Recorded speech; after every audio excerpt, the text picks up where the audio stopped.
참 예수님, 오늘은 12월 18일 대림 제4주일입니다. 요셉의 믿음이 지닌 깊이와 높이에 대해서 묵상한 바를 말씀드리고자 합니다.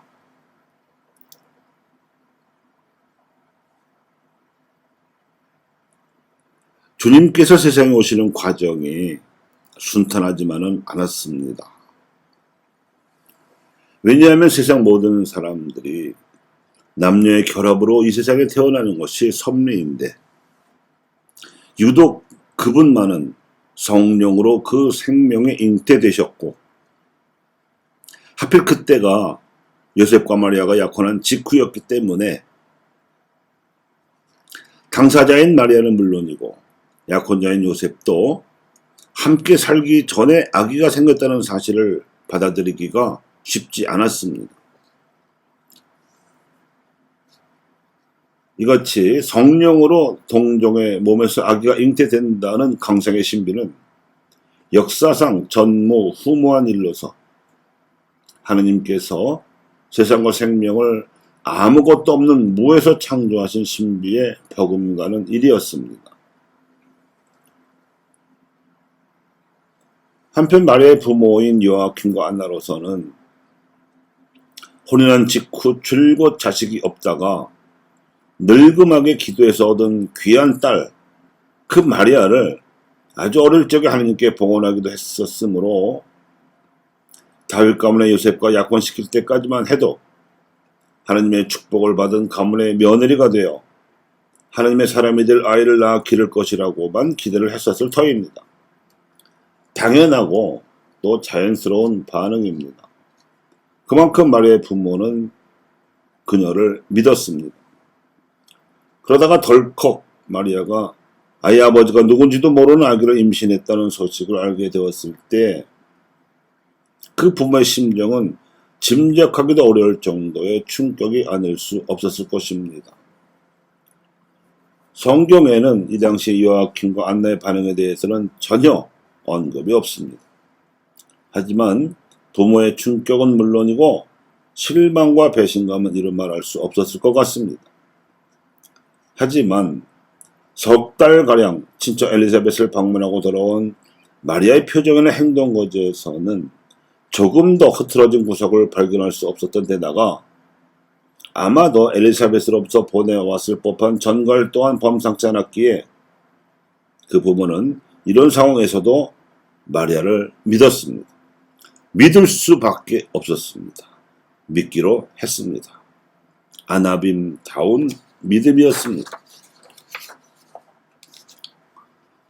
또 다른 한편으로 마을 사람들의 반응은 어떠했을까요? 나자렛은 작은 마을입니다. 누구 집에 그릇이 몇 개 있다더라 할 정도로 서로의 사정을 잘 알고 지내는 마을 공동체에서 마리아의 성장 과정을 익히 보아 잘 알고 있던 마을 사람들도 요셉과 약혼까지 하고 정식 혼인도 하기 전에 아기를 임신했다는 소식은 청천벽력과도 같은 소식이었을 것입니다. 하지만 마리아의 성품은 물론 한 마을 이웃에 살던 요셉의 성품까지도 잘 알고 있었던 마을 사람들은 시시하면서도 소문만 내고 있었습니다. 그렇지만 한 마을에 살던 사람들 가운데에서도 제일 중요하고 가장 난처한 입장에 빠진 사람이 요셉입니다.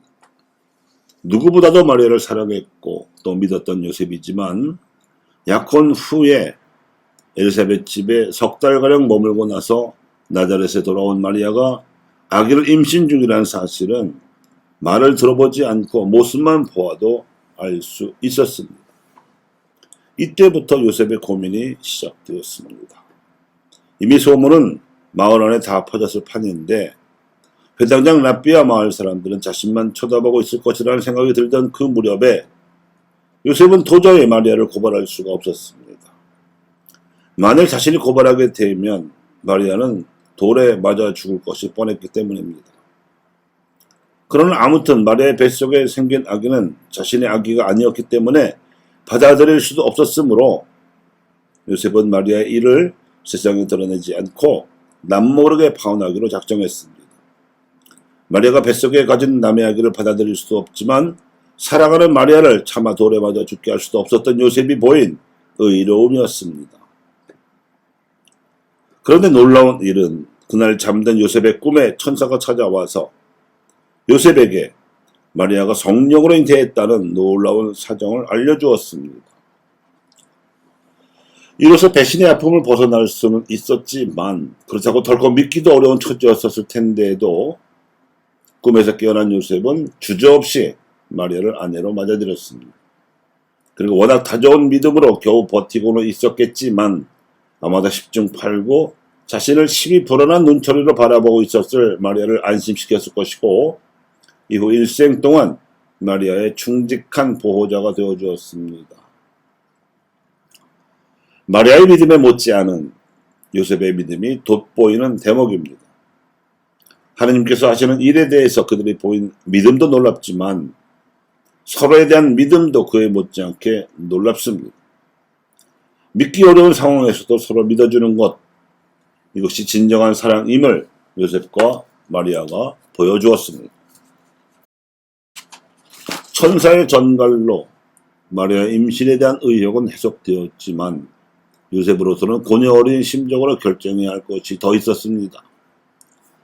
장차 태어난 아들이 성령으로 말미암아 하나님께서 보내신 메시아이시라면 그 다음 메시아의 동생으로 여겨질 아이를 자신이 마리아와의 사이에서 나올 수 있을까 하는 고민도 생겨났을 것입니다.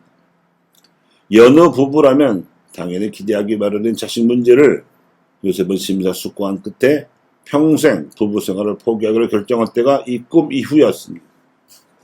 이 꿈은 마리아의 임신에 대한 고뇌를 해소시켜준 반면 평생 동정을 결심하게 만든 또 다른 고뇌를 낳은 꿈이기도 했지만 요셉과 마리아가 평생 동정으로 살면서 오로지 예수님만을 위한 삶을 살 수 있도록 성령의 이끄심을 받게 된 거룩한 시작이기도 했을 것입니다.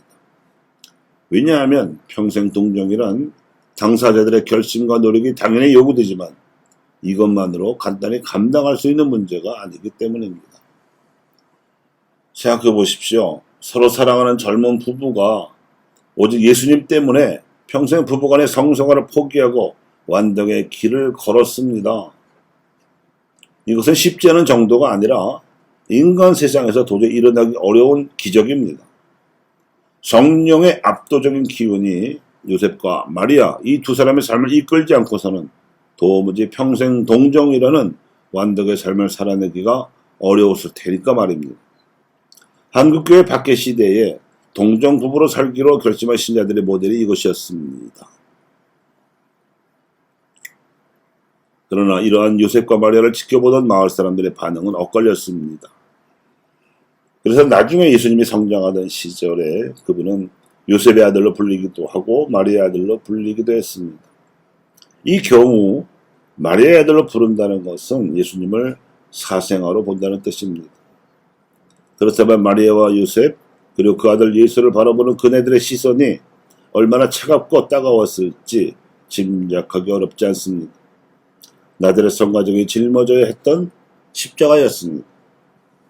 생각해보면 완삭의 몸으로 찾아간 베들레헴에서 마리아가 해산할 방을 고향 사람들 어느 누구도 내어주지 않았던 싸늘한 반응도 그래서였을 것 같습니다. 그러니까 마리아와 예수님께서는 차마 입을 열어 자초지종을 말할 수도 없었던 이런 출생의 비밀과 진실에 대해서 그저 하느님의 안배하신만을 믿고 의탁하면서 살아갈 수밖에 없었을 것이고 그래서 진실을 침묵 속에 묻어버리고 비슷하게 소외당하는 억울한 이들의 심정을 누구보다도 잘 알고 이해하셨을 것이라고 어렵지 않게 짐작할 수 있습니다. 그리고 요셉이 먼저 세상을 떠나고 예수님께서도 공생을 하러 출가하시고 난 후 마리아는 친척 형제들의 집에 머물면서 그들의 봉양을 받아야 했는데 예수님의 행적에 대해서 그 친척 형제들이 보여준 떨떠름한 태도와 미심쩍은 행동들 역시 그분의 이와 같은 출생 비밀과 관련이 있었을 듯합니다. 그들은 예수님을 믿지 않았습니다. 친척 형제들 중에서는 예외적으로 알페오의 아들 야고보만 그분을 따랐을 뿐입니다. 이 모든 과정을 통하여 하느님께서는 요셉의 숨은 생각을 다 들여다보고 계셨다는 사실이 요셉의 꿈에서 드러났습니다. 예수님께서 잉태되시고 출생되실 무렵에 일어났던 일들과 관련하여 하나님께서 결정적인 순간에 개입하신 데 대해서는 오직 당사자인 마리아의 입에서만 나올 수밖에 없는 일들입니다. 마테오와 루카 등 예수님의 탄생을 기록하고 있는 복음사가들도 마리아에게서 들었을 것입니다. 그리고 복음사가를 통해 예수님의 잉태와 탄생에 관련된 이런 비밀스러운 신비를 전해 듣게 된 초대교회 신자들과 교부들은 이미 이사야 예언자가 메시아의 징표에 대하여 예언한 바가 있음을 떠올렸을 것입니다. 주님께서 몸소 표징을 주시리니 동정녀가 잉태하여 아들을 낳고 그 이름을 임마누엘이라 하리라. 그러므로 교우 여러분, 성탄을 앞둔 지금 우리는 요셉이 이 사건을 받아들이는 과정에서 겪어야 했던 고뇌와 내릴 수 있었던 결정 과정을 짚어보면서 강성의 신비가 나타나기 위해서 요셉이 감당해야 했던 고뇌와 결정의 무게를 알 수 있습니다. 하느님을 믿었고 또 하느님께서도 믿어주셨던 아나빔의 믿음이 이러하였습니다. 마리아의 부모인 요아kim과 안나 역시 아나빔으로서 보여준 믿음도 범상한 믿음은 아니었습니다. 주님의 성탄절은 이런 아나빔들의 믿음으로 가능할 수 있었던 강성의 신비를 경축하는 때입니다. 그러니 교우 여러분, 주님의 성탄이 이제 일주일 앞으로 다가왔습니다. 참된 믿음을 본받는 지향으로 강성의 신비 안에서 기쁜 성탄을 맞이하시기 바랍니다.